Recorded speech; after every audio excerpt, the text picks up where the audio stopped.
What is a weird NSFW historical fact? A ton of ancient Roman graffiti still exists. And it's basically all dick jokes, crude humor, bragging about SX, etc. The OG Xbox Live. Anthony van Leeuwenhoek, known as the father of microbiology, would have been easier on a slide. In World War I, British spies would use semen as invisible ink for their letters. Actually very effective, as it would show up in a black light, but not in any of the normal ways to detect invisible ink, such as heat. French President Felix Faure registered sign died while getting a blowjob. Don't know if he finished though. The Maya people had complex comics similar to our own today. There is comic of a rabbit stealing a man's clothes, and in translation his speech bubble says "smell your sweat, wizard penis." There's also a museum with a large collection of ceramics that are adorned with comically exaggerated reproductive features. My favorite being a cup with a built-in straw shaped like a dick. Sadly, they will probably never meet the public. Roman brothels had pictures of the prostitutes' specialties above the door to their room. Napoleon's penis was cut off in 1821 during his autopsy, and it's still circulating around. The last known purchase was at an auction in 1977 by a urologist named John J. Latimer, and it's still sitting in their household to this day. Until 1977. Blue Cross and Blue Shield covered elective clitorectomies of children.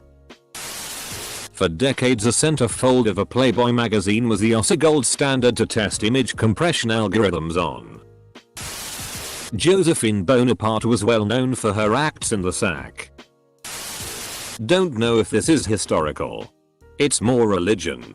But in Maori mythology, Maui died when he was crushed by the obsidian vagina teeth of the goddess Hainen you.I. Tipa. Well, they cut that scene out of Moana. Picasso's buddy wrote a poem about his wiener. What a friendship. Writing poetry about your buddy's hog. In the 15th century, an erotic novel called The Tale of Two Lovers was written by a man named Aeneas Silvius Piccolomini, who later became Pope Pius II. A common folk magic practice to bewitch a man in early modern Europe, c. 1400-1600s, involved a woman making bread or pastry dough, kneading it, and pressing it against her naked vulva before baking it and giving it to the target in question. It allegedly made the woman irresistible to the man. Muff pastry. Earliest reference to a condom was in 3000 BC. It was made of a sheep's bladder. Other historical references to condoms include the Egyptian and Roman empires.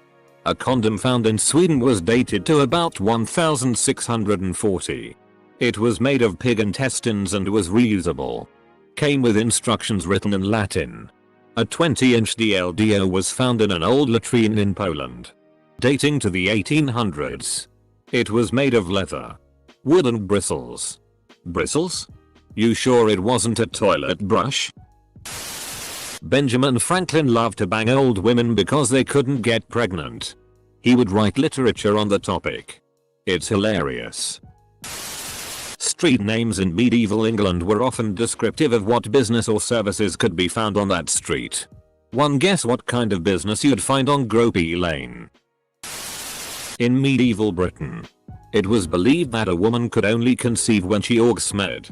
And so, the Catholic Church actively promoted and encouraged sex that brought the woman to orgasm. In medieval times, to torture the people that broke the law, they would rope them in place over a triangular spike and then tie some weights to them. In a course of about 5 hours, their asshole would be stretched probably 3, and they would be in more pain than like. Adult raccoons can fit through an opening as small as 3 inches. The Victorians, male and female, had a serious thing for nipple piercings. And it was classy. It showed you were rich.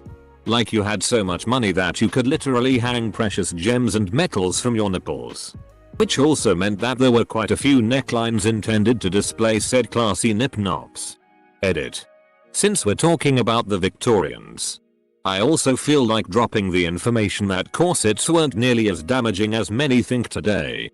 The corsets are super unhealthy is actually just like 100 years of exaggeration layered on top of what were originally campaigns by doctors who were trying to sell health corsets. Saint Bernard got his sainthood for having a dream about the Virgin Mary lactating into his mouth.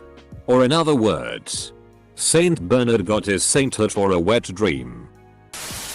JFK was a massive SX addict and he said at one point he would get migraines without SX. I forgot where he said that, but I learned it a few years ago and I still find it funny.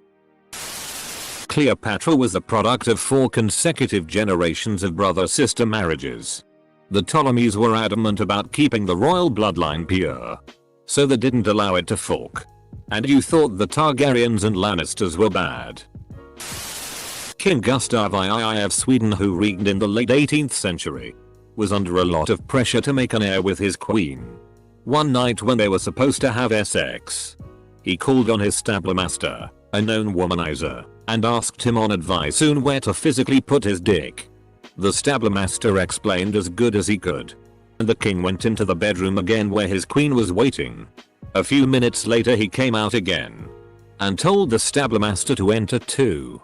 He later had to guide the king inside with his own hand to get them going. King Edward VI was DTF all the time, but he was so hefty he couldn't do much. So he had a special SX chair made for pleasuring the ladies. For a long time no one knew how the bodies would lay down on it, until they realized it was meant for threesomes.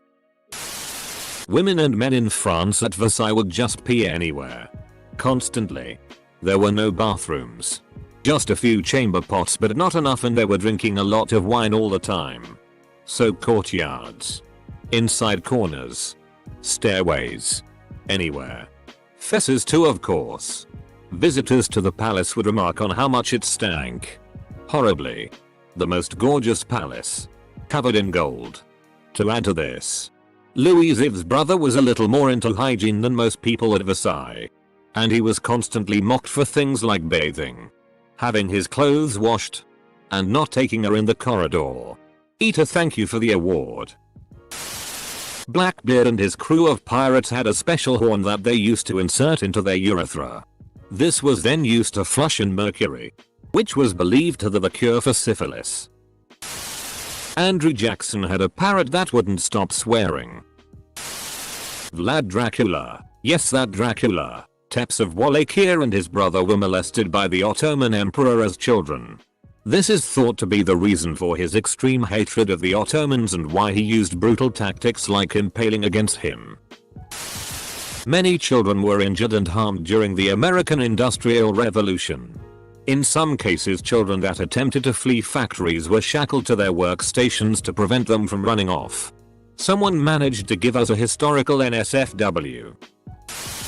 The guy that invented Wonder Woman had an extremely kinky sex life. He had a polygamous relationship and was very into BDSM and bondage. This bled heavily into his life philosophy and writing. Early Wonder Woman comics have very overtly sexual themes, though this has been mostly removed from modern interpretations of the character. Her lasso is a holdover from this time. Hitler and JFK slept with the same Miss Denmark. Napoleon, don't remember which one, would write his lady and tell her not to bathe in the days leading up to his arrival. In short, Bonaparte. He specifically requested Josephine not wash because he loved tongue buffing a manky muff. There was religious group where you can have sex freely as long as you don't ejaculate. Edit. Catholics? The chainsaw was invented to cut through the pubic bone of a woman during childbirth to help delivery. It was like on a loose chain that was inserted and pulled back and forth, slowly chewing away at the bone. I read a compilation of interviews with women who had it done to them. It's more horrifying than anyone is thinking. Many Roman baths were creative with their locker organization system. In one example from Pompeii, different graphic sex acts, including a lesbian strap-on scene, were displayed above each clothing slot. Oh right. I left my toga under the threesome. One of the historical figures in Bhutan was the mad monk who went around subduing demons with his penis, known as the Thunderbolt of Flaming Wisdom. Even to this day, extremely detailed, Paintings of penises are painted on buildings in Bhutan. Einstein had a fart fetish. LBJ would routinely hold meetings in the bathroom while he was taking a. He also called his dick Jumbo. Edit. LBJ equals Lyndon Baines Johnson. He was president of the US from 1963 to 1969. Fun fact.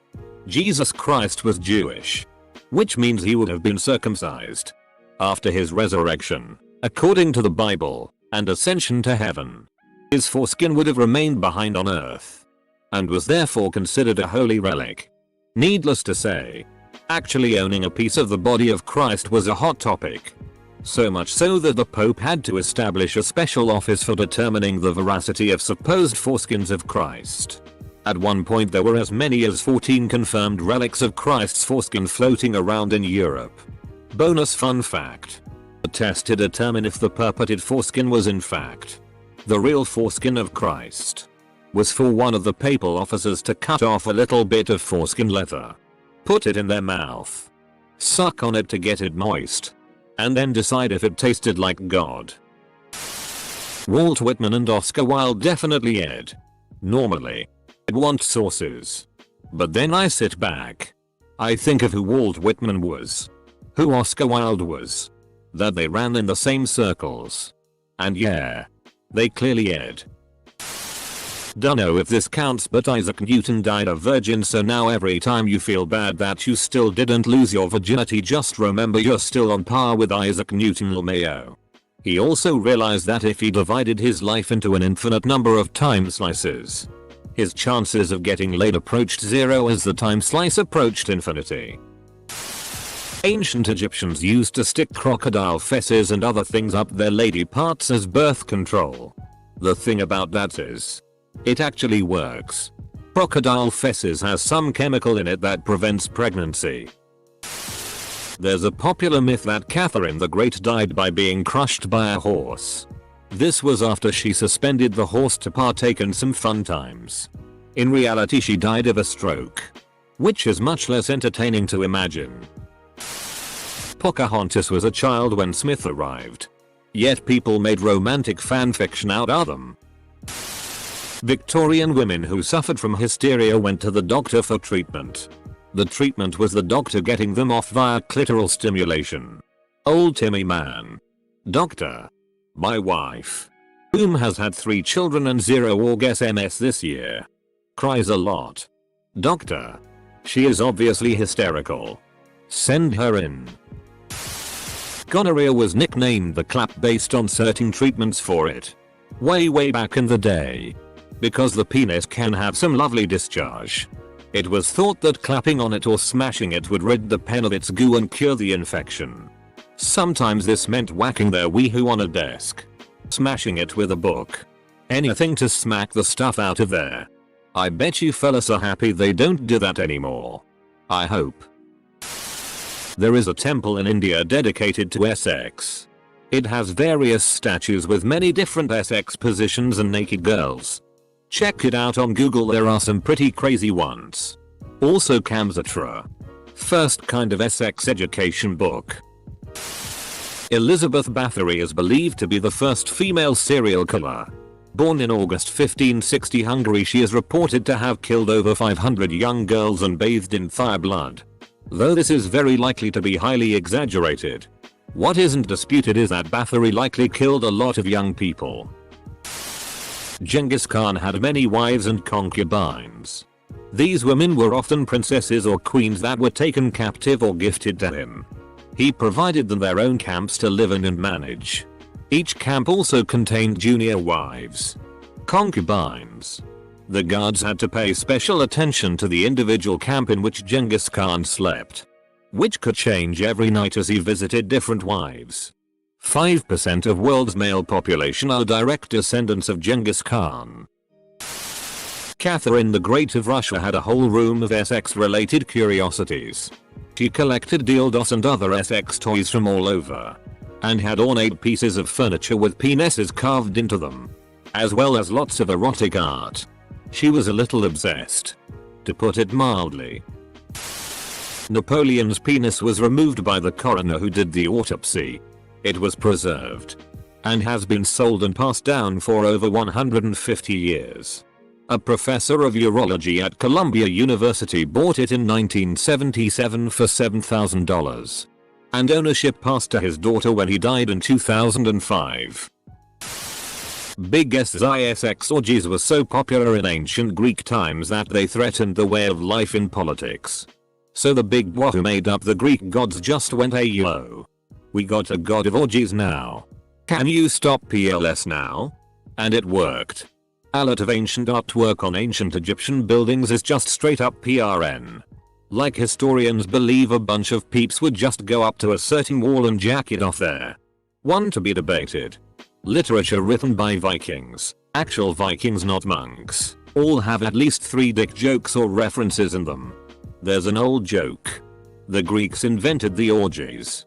The Romans added the women. The Roman Colosseum may have hosted executions where the convicted was arped to death in front of the roaring crowd by a specially trained animal. The most famous account, which is debated, was when the imperial poisoner Locusta was allegedly publicly arped to death by a drunk giraffe. Convicted murderer Hamida Jandabi became Thelest personato meter's end by the national razor after he was executed ab Theoguillotinaire in 1977. National razor being the guillotine. 1977. Roald Dahl was a Essex spy.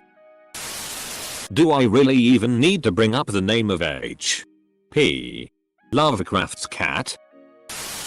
In 2017 approximately 1,600,000 people died from diarrhea diseases. Pope Alexander VI liked to watch horses get it on. It's said he would watch the mayhem do it while laughing uproariously from his balcony. Mozart had a scat fetish. I'm super late here, but there is an ancient Greek play where the women are protesting and trying to stop the men going off to war, so they refuse to have sex with them. As the play goes on, all the men's penises grow to enormous sizes on stage in front of the audience. So that the Greeks were pretty gay is pretty well known. Well, the Romans were too in their own way. The Romans schematized sex. Roll, penetrator. Penetrated, and hole, mouth. Vagina. Ass. They had different terms for each. Catullus 16 famously demonstrates this well in a fun filthy poem. Basically, for a man. Top whoever. Man or woman. However, what is verboten is more interesting. So a proper man must never let himself be ed. To be penetrated is the role of a woman, however. It gets more interesting still. So in Roman culture the mouth had special significance. So being violated there was extra shameful. It was worse to be a cocksucker than a bottom. And it is also shameful to go down on a woman. Something about how that is the women taking the active and penetrative role in sex, and that is unnatural. As with all rules, people still did what they did. Norms are made to be ignored. Then just as now. Oof, gonna get lost. Not a great one. A con for diamonds was pulled off by a French madam and one of her girls, who at one point pretended to be Marie Antoinette. The target was a priest who should have known better. The whole mess got so escalated that it became an alternative fact that contributed to the French Revolution. Every year in ancient Egypt, graham crackers were not made for pie crusts or s'mores. They were made as an effort to reduce stimulation. This reduction in stimulation was believed to stop the urge to masturbate. True.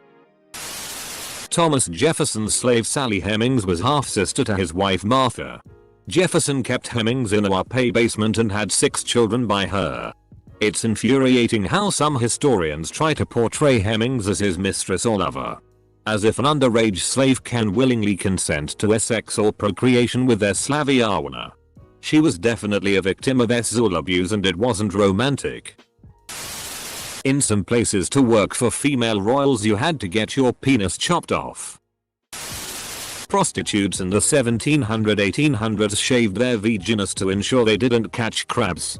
But instead of appearing as prostitutes, they wore merkins. In 1998, the French writer and professor Thierry Leguay wrote a history of fellatio, El Histoire Sine de la Fellation, in which he describes how the Chinese Empress Wu Hu, who reigned during the Tang dynasty from 690 to 705 AD, used her position to decree that all visiting dignitaries pay their respects by performing cunnilingus on her. American slaves were systematically arped to dilute their gene pool. By 1970, the average black American still derived 20% of their ancestry from Europeans despite over 100 years of segregation. Compare that with the white Americans only deriving 1% of their genes on average from Africans. I highly doubt that was the motivating factor for the assault. On the other side of the African continent, slaves taken by the Muslim East Africa slave trade were routinely castrated. Sensitive animal lovers, consider yourselves warned. Some branches of paganism were anything but animal friendly. I read an article many years back that states pagans may have had a very up way of summoning gods. Basically, in paganism, certain gods had certain animals that they favored. So, if you were a desperate pagan and you really wanted a favor from some god, what could you do to make that god give you what you want? Answer: capture one of the animals the god in question favored, and brutally torture it in the hopes that its cries of anguish would attract the god, who would then grant you any wish you desired so long as you would stop torturing its beloved beast. As an animal lover, I shudder to think how many innocent animals were tortured for hours or days by primitive tribes in order to summon a non-existent deity. I mean, it's wildly horrific and inhumane, but Jesus, threatening your gods instead of praying to them is a whole new world of wow. I don't know who Rasputin is, but he liked to. There are penises carved into the road in Pompeii on the road from the docks pointing in the direction of the red light district. Horny sailors needed to get some fast. The oldest depiction of dick that is from a mural in a 2,000-year-old Roman bathhouse. Humans haven't changed that much. Hey Claudius, look. I have made the image of the male member. Yet it has a face and a posterior. Huh? Guys, you are a joker. Benjamin Franklin had a penis. It. Lots of source, less rumor and urban legend, and a few actual facts. I read that monks in the past did some gay things in feudal Japan or Heian period. Reason would be Hillary Clinton, who would have had the smallest dick of any president in American history if she was elected. No way. What about Trump? William Shakespeare did the first yo mama joke.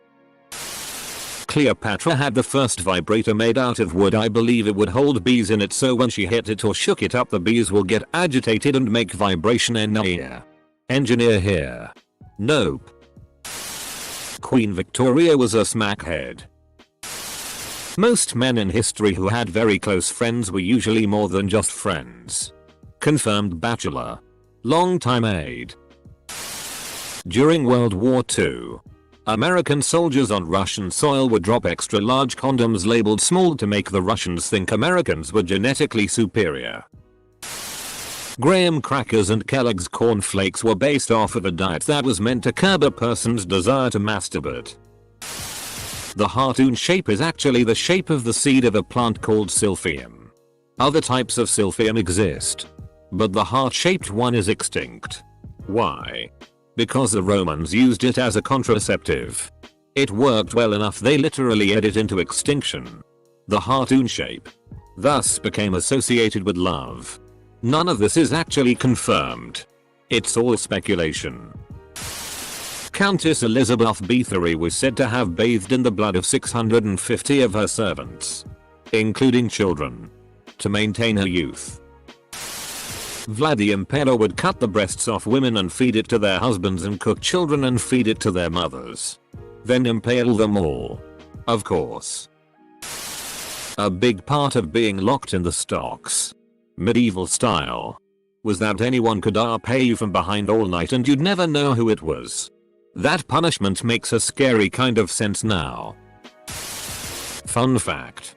Brothel gets its name because in late medieval England, houses of prostitution would very often serve broth, aka soup, This was sometimes just a front. But some establishments were as well known for their soups as for their prostitutes. Because of this, for some time, it was considered scandalous to eat soup in public. Elizabeth I broke this taboo by insisting that soup be served in court for banquets and feasts. 5% of the male population, and the word is related to Genghis Khan, or roughly 16 million. From multiple letters sent to young ladies, it's rumored that and almost confirmed that Benjamin Franklin was part of a lot of orgies and sex cults. And in these letters there's major hints that he also had a fart fetish. UK Prime Minister David Cameron ate a pig's head. At the Viking funeral, the chief's favorite female slave would be passed around to all the men in town. And during the funeral she would get gangbanged by the pallbearers, and then she was left on the boat to be burned alive with the chief's body. That notion has a singular source who never visited Northern Europe. Has a clear bias against any notion of heathens, and the practice has no archaeological backing of such a practice. And of course nobody else. That kinda sucks for the women.